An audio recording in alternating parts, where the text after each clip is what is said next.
சாப்பிடுங்க.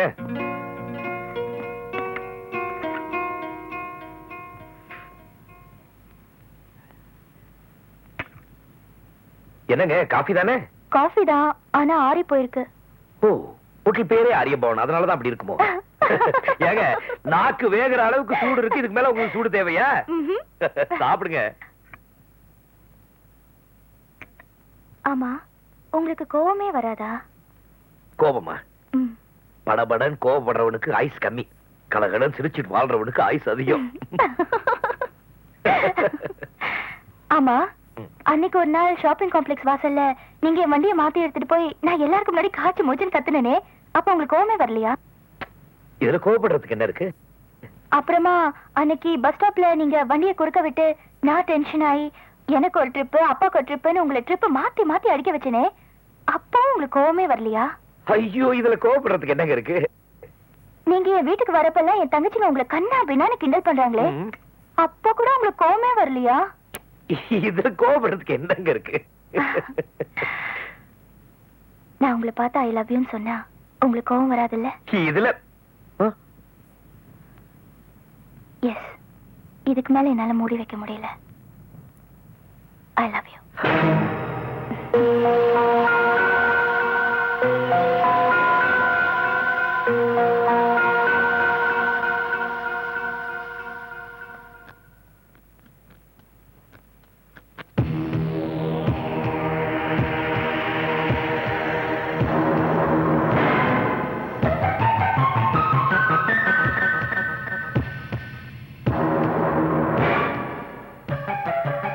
நான் வெளியில போறான்னு சொல்றதுக்கு முன்னாடி நீயே போயிடு.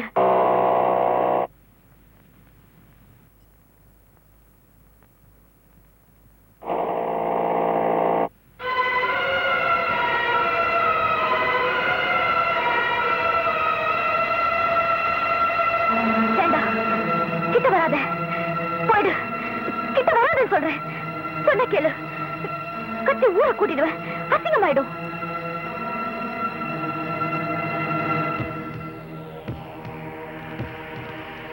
நீ கத்தி ஊரை கூட்டினாலும் சரி, இல்ல இந்த கத்தியால குத்தினாலும் சரி, ஐ லவ் யூ.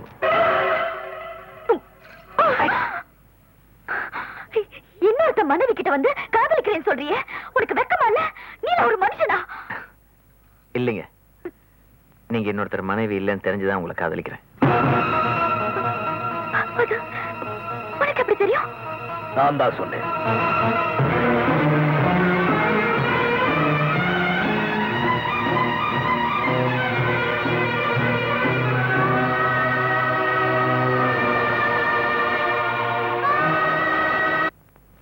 மகேஸ்வரி, இந்த ஊரே நாம ரெண்டு பேரும் கணவன் மனைவி நினைச்சிட்டு இருக்காங்க.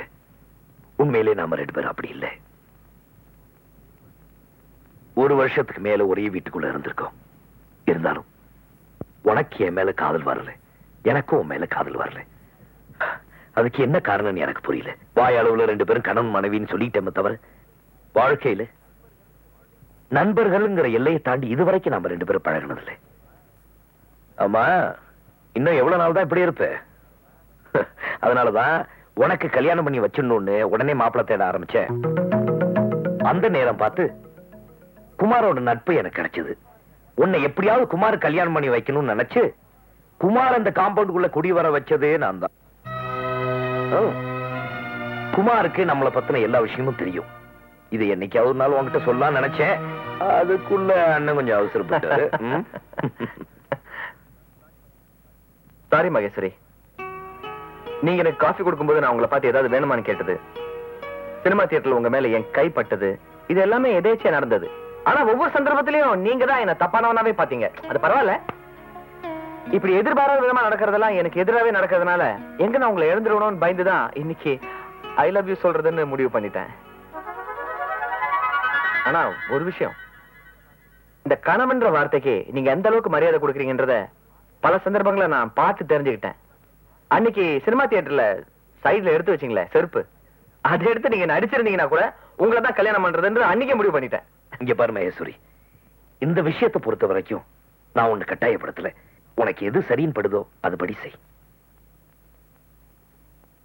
இதுக்கு மேலேயும் நான் உங்களுக்கு பாரமா இருக்க விரும்பல. நான் இன்னொருத்தர் மனைவியும் தெரிஞ்சுக்கிட்டு இவர் என்கிட்ட தப்பா பழகிறாருன்னு தான் எனக்கு இவர் மேல கோவம். மத்தபடி எனக்கு இப்படி மாப்பிள்ளை வேணும் அப்படி மாப்பிள்ளை வேணும்னு ஆசை இல்ல. நீங்களா பார்த்து ஒரு கல்லுக்கு கழுத்து நீட்ட சொன்னா கூட நான் சந்தோஷமா கழுத்தை நீட்டுவேன். கல்லை விட குமார் எவ்வளவோ மேல் இல்லையா? ஐயோ ஐயோ ஐயோ பாரா வெக்கத்து பாரா.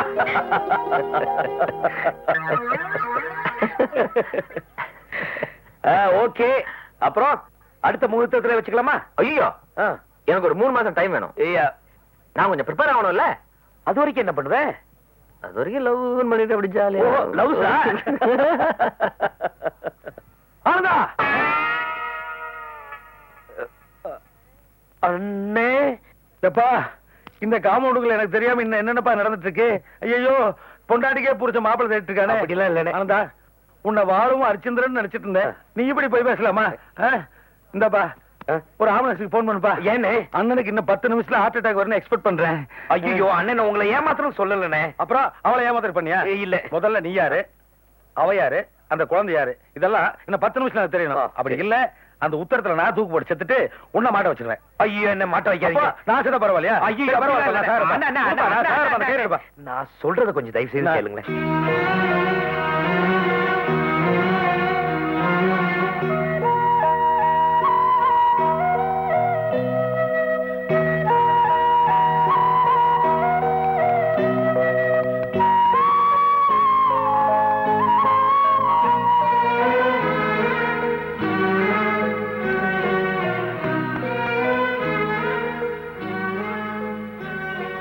இன்டர்வியூ என்னப்பா ஆச்சு? 70,000 ரூபாய் பணம் கேட்கறாங்கப்பா.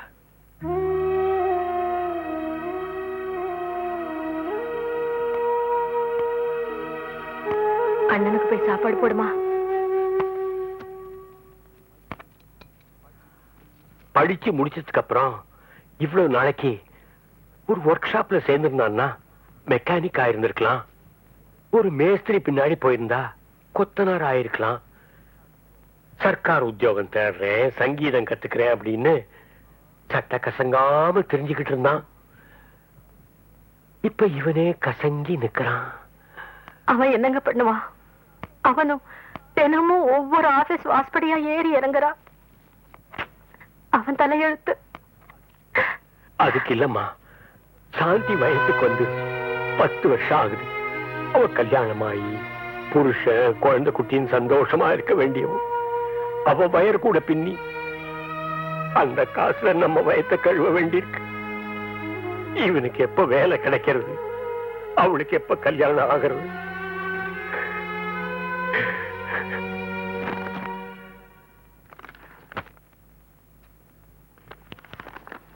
என்ன பாத்துட்டு இருக்க? இதை வச்சுக்கிட்டு வருஷ கணக்கா சுத்திட்டு இருக்கேன். இப்பெல்லாம் பட்டத்துக்கு மதிப்பு இல்லம்மா, பணத்துக்கு தான் மரியாதை இருக்கு.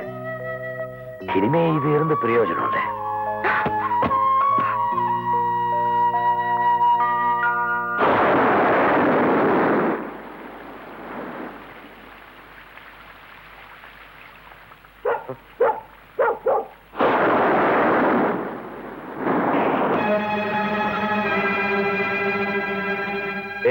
யார் நீ?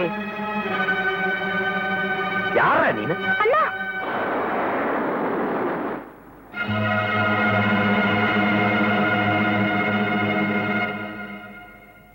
விடுங்க. அவரை நான் தான் வர சொன்னேன். நாங்க ஒருத்தர் மனசார விரும்புறோம். ஊரை விட்டு ஓடி போயிடலாம் முடிவு பண்ணிட்டோம்.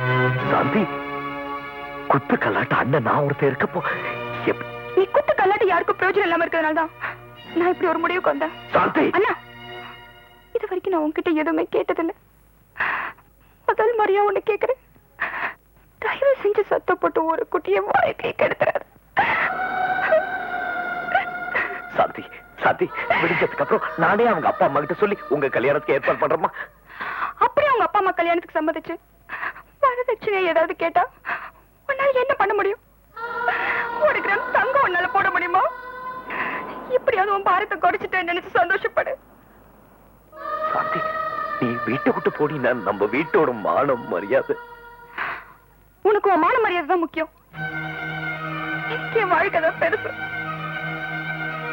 மனுஷனை பிறந்தா ஒண்ணு தான் சந்தோஷமா இருக்கணும், இல்ல தன்னை சுத்தி இருக்கிறவங்களும் சந்தோஷமா வச்சுக்கணும். இது வரைக்கும் நீ யாரையும் சந்தோஷமா வச்சுக்கல. என்னையாவது சந்தோஷமா இருக்க விடு. நான் போனதுக்கு அப்புறம் அப்பா அம்மாவை சந்தோஷமா வச்சுக்க. அண்ணா, எனக்கும் ஊரறிய கல்யாணம் பண்ணிட்டு உன் காலில் விழுந்து ஆசீர்வாதம் வாங்கணும்னு ஆசை. எனக்கு அதை கொடுப்பட இல்லை.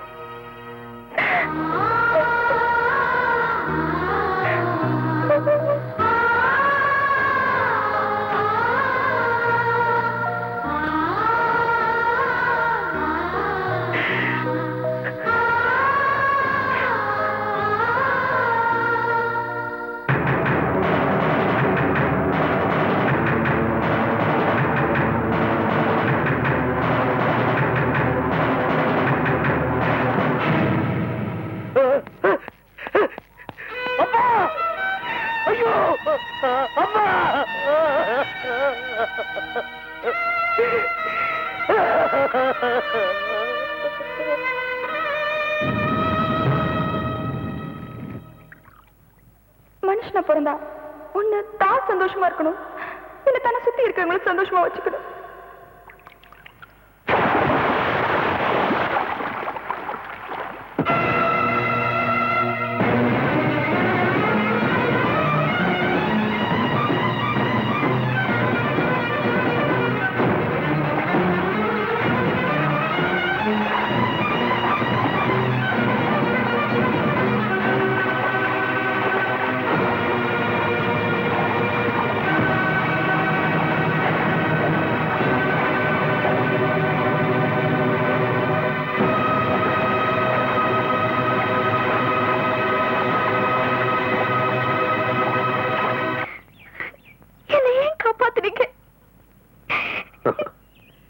உன்னை காப்பாத்துறதுக்காக நான் கிணத்துல குதிக்கலமா, நானும் சாகலாம் தான் குதிச்சேன்.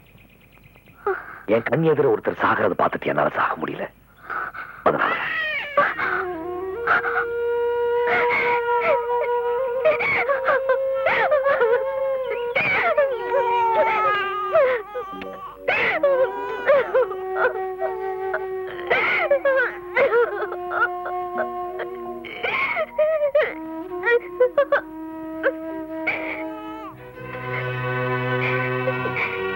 இது என் குழந்தை இல்ல, எங்க அக்காவோட குழந்தை.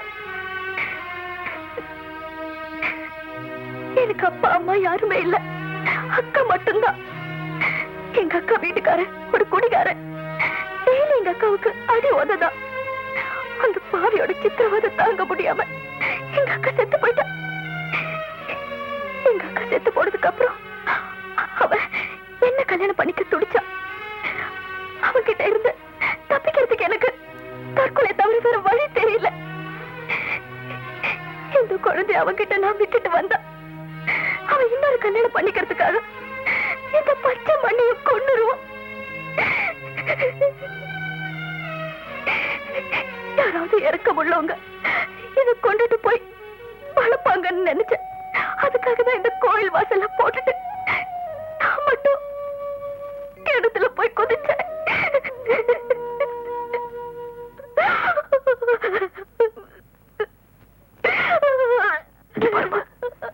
கொஞ்ச நேரத்துக்கு முன்னாடி நீ என்ன பார்க்காம இருந்திருந்தாலும், நான் உன்னை பார்க்காம இருந்திருந்தாலும், நாம ரெண்டு பேருமே விதி சாக வந்த ரெண்டு பேரையும் சந்திக்க வச்சிருச்சு. உலகத்துல ஒவ்வொருத்தருக்கும் ஒவ்வொரு பிரச்சனை. அலை இல்லாத கடலும் இல்லை, கவலை இல்லாத மனுஷனும் இல்லை. எல்லாத்தையும் தாங்கிட்டு தான் அந்த பூமி சுத்திட்டு இருக்கு. நம்மள மாதிரி ஒன்னு ரெண்டு கோடைதான் இப்படிப்பட்ட முட்டாள்தனமான முடிவுக்கு வந்துடும். போன பறவையில ரெண்டு பேரும் செத்து போயிட்டாவே இருக்கட்டும், மறுபடியும் புதுசா பிறந்ததான் நினைச்சுக்கோ. போன பறவையில தான் அப்பா அம்மா தங்கச்சி யாருக்குமே பிரயோஜனம் இல்லாம போயிட்டு. இனிமேலாவது 4 பேருக்கு உபயோகமா இருக்கணும்னு நினைக்கிறேன். வாமா, வாழ்ந்தான் பாப்பமே. என்ன பாக்குறேன்? எந்த நம்பிக்கையில இவன் கூட போறதுன்னா ஒரு நல்ல நண்பனா நினைச்சு